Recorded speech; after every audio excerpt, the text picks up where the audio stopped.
지난해 5월 18일 한 차량이 서울 강남구 학동사거리 인근에서 변압기와 가로수 등의 구조물을 들이받는 사고를 내고 현장에서 그대로 도주했습니다.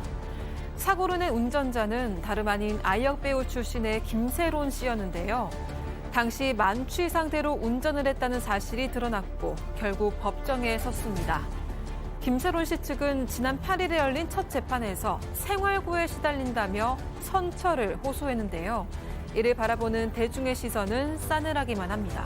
왜 그런 걸까요? 자, 먼저 사고 당일, 음주 사고 당일 상황부터 좀 따져보죠. 네, 지난해 5월 18일 아침에요. 이 김세론 씨가 서울 강남구 학동사거리 인근에서 만취 상태로 자신의 차량을 몰다가 이 가드레일과 가로수 그리고 변압기를 잇따라 들이받고 도주를 했습니다. 인명피해는 없었지만요. 이 변압기가 망가져서 인근에 있던 57곳 상점이 3시간 동안 전기가 끊겼습니다. 그런데 정작 이 김 씨는요. 현장에서 아무런 조치도 없이 도주를 했다가 뒤늦게야 체포가 됐습니다. 그 당시에 이 김세론 씨의 혈중 알코올 농도가 0.227%였는데요. 이게 면허 취소 기준의 약 3배 수준이었다고 합니다. 이 김세론 씨가 첫 번째 1심 공판에 출석을 했는데 여기에서 검찰이 벌금 2천만 원을 구형을 했습니다. 죄질이 매우 나쁘지만 피고인이 초범이고 또 피해자들이랑 합의를 했다. 이런 점을 참작을 했다. 이렇게 밝혔습니다. 자, 지금부터가 중요합니다. 김세론 씨 측 선처를 호소했어요, 재판부에. 그렇습니다. 김세롬 씨 측의 변호사들이 선처를 호소했는데 내용은 뭐냐면 김세롬이가 소녀 가장이라는 거예요. 소녀 가장으로 가족들을 부양하면서 막대한 피해 배상금을 지급했다는 겁니다. 그리고 경제적 어려움을 겪고 있고 가족들도 매우 어려운 경제적 생활이 된다고 하고요. 또 김세롬이는 다시는 벌면 안 할게요. 또 술도 최대한 자제할게요. 이렇게 말하고 있으면서 당시 사고를 했던 차량도 매각을 했답니다. 그리고 피해자한테 사죄도 했지만은 배상금을 지불했겠죠. 이런 것 때문에 검사가 아마 사정을 참작해가지고 벌금형을 좀 구형했던 걸로 사례된다고 하는데 김세롬 씨는 최후 진술을 이렇게 말했습니다. 다시는 이런 일을 없을 것이며 죄송하고 반성하고 있다고 말했는데 아마 재판이 끝나는 갈 때 기자분들이 물어봤나요? 요즘 뭐하고 지내십니까? 했더니 아르바이트를 하며 지낸다고 하는 거 보니까 본인 말로는 경제적으로 매우 열악한 상태라고 간접적으로 말을 한 거죠. 자, 제가 그때 이 소식을 짧게 단신으로 전하면서 소녀가장 딱 할 때 제 귀가 번쩍했거든요. 자, 그리고 지금 들으신 것처럼 아르바이트를 하면서 지낸다. 자, 모르겠어요. 박 변호사님. 네. 이런 변론 전략이 저는 과연 이게 대중들의 심금을 울릴 수 있을까? 그렇죠.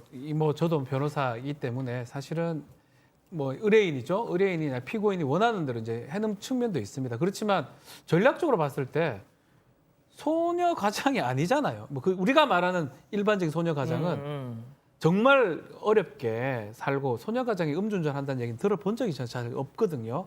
음주는 할 수 있겠지만 음주운전 하지 않죠, 통상. 근데 김세론 씨 소녀 가장 생활고가 있다 주장하는 것, 이 부분이 과연 먹힐 수 있다 생각이 드는데 또 좀 기억에 남는 변론 중에 예. 술을 최대한 멀리하는 삶을 살고 있다. 이렇게 얘기했는데 사실은 사고 나고 2달 이후에 자신의 생일 파티에서 술하고 이런 것들이 좀 얘기가 나왔었습니다. 파티 초대장을 보내면서 친구들한테 준비물로 몸뚱이하고 술 갖고 와라 라고 했는 걸 봤을 때는 이게 농담이 아니라면 사고 나고 2달밖에 안 지났는데 이 술에 대해서 음주에 대해서 아직까지 각성하지 않는 게 아니냐. 근데도 변론에 대해서는 술을 최대한 멀리하는 삶을 살고 있다라고 하고 있으니까 이 대중들이 공감하기가 좀 어려운 것이죠. 그러니까요. 그러니까 소녀 가장 그리고 저 요즘에 생활고 시달리고 있어요. 또 알바하고 있어요. 이 얘기에 대해서 대중의 반응이 시큰둥한 이유가 있습니다. 과거 한 예능에 나와서 영 앤 리치의 어떤 생활을 막 뽐냈거든요. 네, 그렇습니다. 과거의 방송에서 고가의 집도 공개했고 외제차도 공개했는데 그 외제차는 억대의 외제차였거든요. 그 너무 어린 20대 초반의 친구가 이제 억대의 외제차를 타고 이러니까 이제 너무 영앤 리치임을 뽐낸 거죠. 집도 이제 성동구의 주상복합 아파트인데 이제 매매가가 20억 원 이상이었다라고 하고 있고요. 그리고 소녀 가장이라고 얘기를 했을 때 좀 의문이 또 되는 면은 이 어머니께서 1980년생이래요. 그러니까 지금 사실은 김세론 씨가 22살밖에 안 돼서 어머니도 40대 초반이니까 사실 일을 지금 전혀 못 하실 나이는 아닌 거죠. 그리고 2018년에 한 방송에 나와서 무슨 얘기를 했냐면 내 동생들도 다 아역 배우 출신이다. 그러니까 굉장히 좀 미모가 뛰어난 집인가 봐요. 다 아역 배우 출신이다라고 얘기를 하니까 그럼 정말 뭐 소녀가장일 리는 더 없는데라는 그 평가가 많은 상황입니다. 예. 자, 과연 이런 주장이 진정성이 있는 걸까요? 체크포인트 짚어보죠.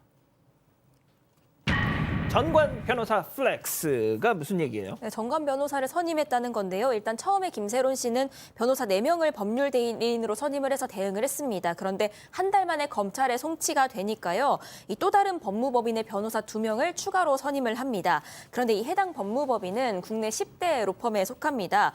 여기에서 대표 변호사이자 부장검사 출신의 변호사를 변호인으로 고용을 했고 동반 출석도 했는데요.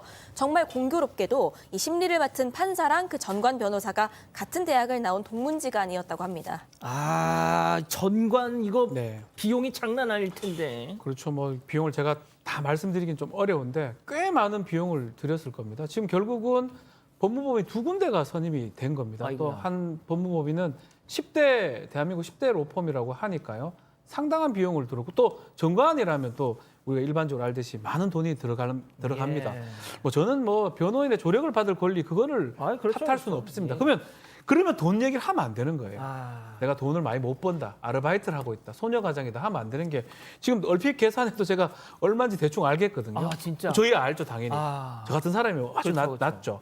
에? 뭐 저는 아주 낮은 아이, 무슨 금액인데 말씀이세요? 이 변호사 사실 이것도 이 사건 자체가 막 엄청 큰 쟁점을 다툴 수 있는 사건 아니에요. 혐의 사실 다 인정되는 상황이고 근데 이렇게 로펌 2군데를 선임하면서 그중에 또 변론하는 과정에서는 돈이 없다.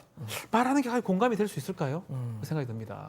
자, 소장님 짧게 좀 부탁드릴게요. 네. 변호인 입장 지금 뭐 이렇게 전관 써서 뭐 어쩌다 저쩌다 막 얘기가 나오니까 변호인이 입장을 냈더라고요. 네, 변호인이 입장을 냈습니다. 그러니까 김세론 씨가 뭐 광고 위약금도 냈고 지금 일을 하고 있지 않아서 생활고에 시달리는 것은 맞다. 그리고 지금 그 아파트도 매매가 아니고 월세로 지금 그 소속사 거였기 때문에 월세로 바꿨다. 그리고 수입료도 다른 사람에 비해서 낮다라고 얘기를 했는데 저는 왜 2천만 원을 내는 게 변호사 부피보다 훨씬 싼 거 아닐까.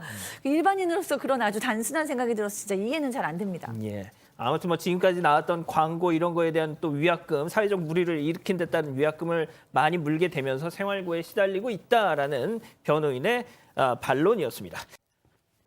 아직 안 끝났습니다. 이거 눌러주세요.